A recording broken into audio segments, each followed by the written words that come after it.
Imaginen una reina cuyo nombre aún resuena a través de los siglos sinónimo de manipulación, idolatría y crueldad. Jezabel. Pero, ¿quién fue esa mujer cuya historia se convirtió en un símbolo de rebeldía contra Dios? Hoy vamos a sumergirnos profundamente en su vida y en sus actos para entender cómo sus elecciones la llevaron al destino más trágico que alguien podría imaginar. La historia de Jezabel comienza mucho antes de su matrimonio con Acab, en una tierra próspera y llena de riquezas. Sidón, ubicada en Fenicia, una de las regiones más influyentes del mundo antiguo. Nacida princesa, Jezabel era hija de Etbal, el rey de Sidón, pero Etbal no era solo un rey, también era el sumo sacerdote de Baal, uno de los dioses más temidos y venerados de esa época.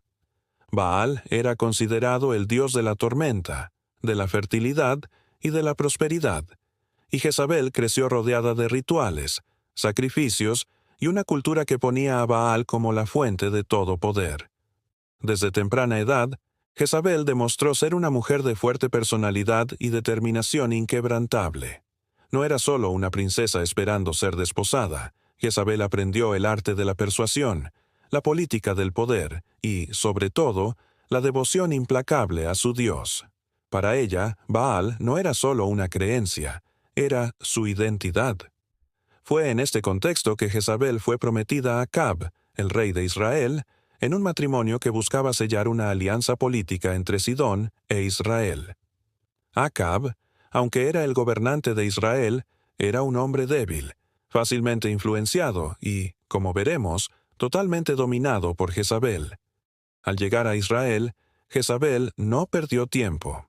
A pesar de haberse convertido en reina de un pueblo que adoraba al Dios de Abraham, Isaac y Jacob, trajo consigo los dioses de su tierra natal y no se detuvo allí. Jezabel no estaba satisfecha con simplemente practicar su religión en privado. Quería que todo el reino de Israel adorara a Baal. Con recursos del tesoro del reino, Jezabel construyó templos grandiosos y altares dedicados a Baal y a Aserá, la diosa de la fertilidad. Y bajo su influencia, Acab ordenó que el pueblo comenzara a rendir culto a esos dioses extranjeros. Pero Jezabel no se conformaba con dividir el espacio con el Dios de Israel. Para ella no había lugar para dos dioses en su reino. Con determinación fría e implacable, inició una persecución contra los profetas del Señor. Profetas fueron muertos, sus familias destruidas y sus seguidores forzados a elegir entre renegar su fe o enfrentar la muerte. Los pocos que sobrevivieron se escondieron en cavernas, como el profeta Abdías, quien arriesgó su propia vida para proteger un pequeño grupo de 100 profetas, escondiéndolos y alimentándolos a escondidas. Mientras el pueblo sufría, Jezabel prosperaba. Caminaba por el palacio con la mirada de quien sabía que no necesitaba pedir permiso para nada. Sus ropas, hechas de los tejidos más finos y adornadas con joyas brillantes, reflejaban la riqueza acumulada a costa de un pueblo en agonía. Jezabel controlaba el reino con una autoridad que no permitía ser cuestionada. Sus palabras eran ley, y hasta Acab, el rey, se inclinaba ante su dominio. El trono era suyo, pero el poder, sin duda, era de ella. Cuando comenzaron a llegar las noticias de la sequía, Jezabel reaccionó con frialdad. Para ella, eso no era más que un contratiempo, algo que los sacrificios a Baal resolverían. El pueblo podía sufrir, pero Jezabel no se preocupaba. En lugar de eso, veía la sequía como más una oportunidad para reafirmar el poder de sus dioses. Los altares de Baal fueron adornados con ofrendas aún más grandiosas. Los sacrificios se hicieron más frecuentes y los sacerdotes clamaban día y noche, pero el cielo permaneció cerrado. Fue en este escenario de desesperación y arrogancia que Dios levantó a un hombre que se convertiría en el mayor opositor de Jezabel, Elías, el profeta. Elías era todo lo que Jezabel despreciaba. No vestía ropas lujosas, sino simples pieles de camello. No llevaba riquezas, sino la palabra de Dios, y, sobre todo, no temía a la reina. Para Jezabel, Elías representaba un desafío directo a su autoridad y a los dioses que ella tanto veneraba. Era como si su simple presencia fuera un recordatorio de que su poder tenía límites. Un día, Elías marchó hasta el palacio de Acab. El camino no era fácil. Las carreteras estaban secas, agrietadas, como si la propia tierra estuviera desmoronándose bajo el peso de la maldición que pesaba sobre Israel. Al entrar en el palacio, Elías encontró un ambiente lujoso, pero sofocado por el olor del incienso quemado en los altares de Baal. Guardias lo siguieron con miradas desconfiadas, pero nadie intentó detenerlo. Su postura era la de alguien que sabía exactamente por qué estaba allí. Al llegar ante Acab, Elías levantó la voz con una autoridad que no venía de títulos, sino de la certeza de que Dios estaba con él. «Vive el Señor, Dios de Israel, ante cuya cara estoy, que en estos años ni orvallo ni lluvia habrá, sino según mi palabra». Jezabel, al escuchar la declaración, sintió que su sangre hervía. ¿Quién era ese hombre para desafiar a sus dioses? Para cuestionar la autoridad de Baal, el dios de las tormentas, en su propia casa. Pero Elías no esperó reacciones. Se dio la vuelta y se fue, dejando atrás un silencio cargado de tensión. Imagina el impacto de esta declaración. Israel era una tierra que dependía completamente de la lluvia para su supervivencia. Sin agua, los campos morirían, los rebaños se desvanecerían, y el hambre sería inevitable. Pero esto no era solo una predicción, era un desafío directo. Elías estaba declarando que el Dios de Israel controlaba la lluvia y no Baal. Era como si él estuviera levantando el velo que cubría la idolatría del reino y exponiendo su fragilidad. Y así sucedió. Durante 3 años y medio no cayó una gota de lluvia sobre Israel. Las primeras semanas de sequía fueron recibidas con murmuraciones de inquietud, pero también con esperanza. Muchos creían que Baal pronto respondería, pero a medida que pasaban los meses y el cielo permanecía inmutablemente azul, la esperanza comenzó a desvanecerse. La gente empezó a preguntarse si el Dios de Elías era realmente el verdadero. ¿Por qué Baal no respondía? Mientras el pueblo enfrentaba el hambre y la desesperanza, Jezabel se negaba a ceder. Para ella, la sequía no era una señal de debilidad de los dioses fenicios, sino una afrenta que debía ser combatida. Jezabel no solo ignoraba el mensaje de Elías, sino que intensificaba su devoción a Baal. Los sacrificios se volvieron más sangrientos, los rituales más elaborados y los cantos más desesperados. Nada de esto funcionaba, pero Jezabel no estaba dispuesta a admitir derrota. Al mismo tiempo, redobló sus esfuerzos para exterminar a los profetas del Dios de Israel. Jezabel ordenaba persecuciones implacables, y cualquiera que osara levantarse contra ella era muerto. Los pocos profetas que quedaban tuvieron que esconderse en cuevas, viviendo de migas y oraciones. La mano de Jezabel parecía extenderse por todo el reino, aplastando cualquier resistencia con una determinación implacable. Sin embargo, cada día sin lluvia, cada campo que se convertía en polvo, el poder de Jezabel comenzaba a ser cuestionado, no por sus enemigos, sino por aquellos que antes la seguían ciegamente. Aún así, ella permanecía inquebrantable. Para Jezabel, admitir la verdad sería admitir que todo su reino de control y manipulación estaba fundamentado en arena movediza. Eso era algo que ella jamás haría. Mientras el pueblo sufría por la sequía, Elías continuaba su misión. Él se convirtió en un símbolo de resistencia contra la opresión espiritual impuesta por Jezabel.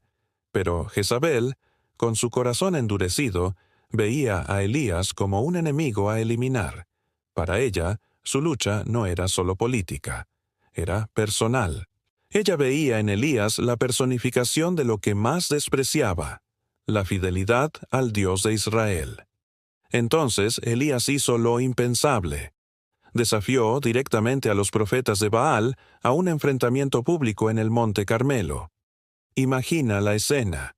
Cientos de profetas de Baal, vestidos con trajes ceremoniales, rodeados por multitudes de israelitas, ansiosos por ver qué Dios respondería.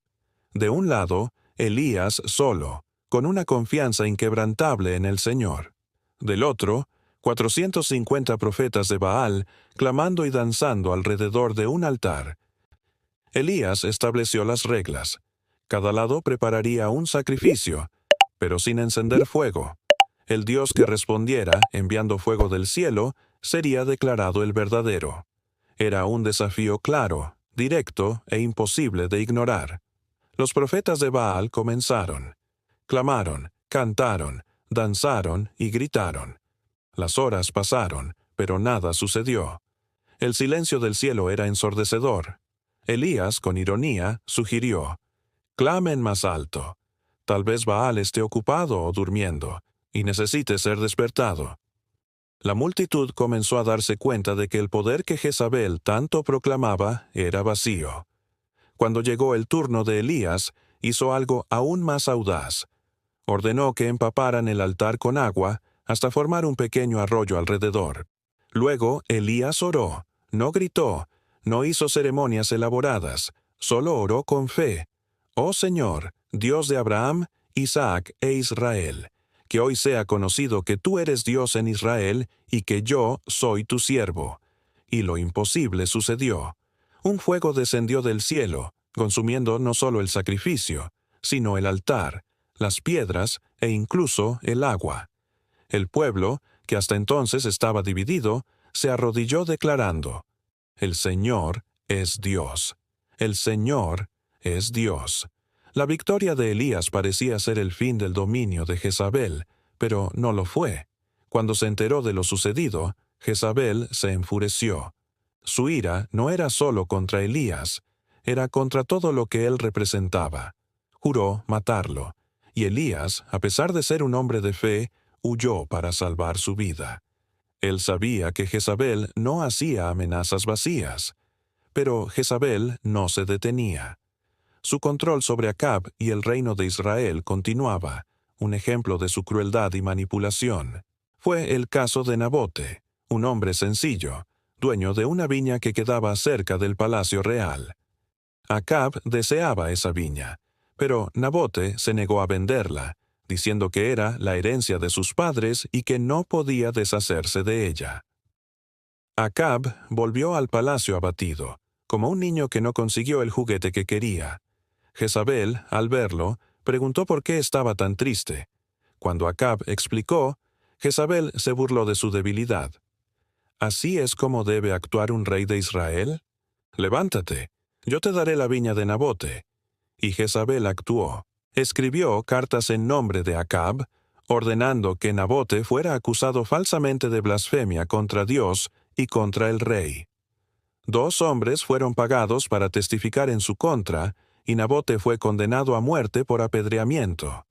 Tras su ejecución, Jezabel entregó la viña a Acab, como si fuera un regalo trivial. Pero Dios vio y no permaneció en silencio.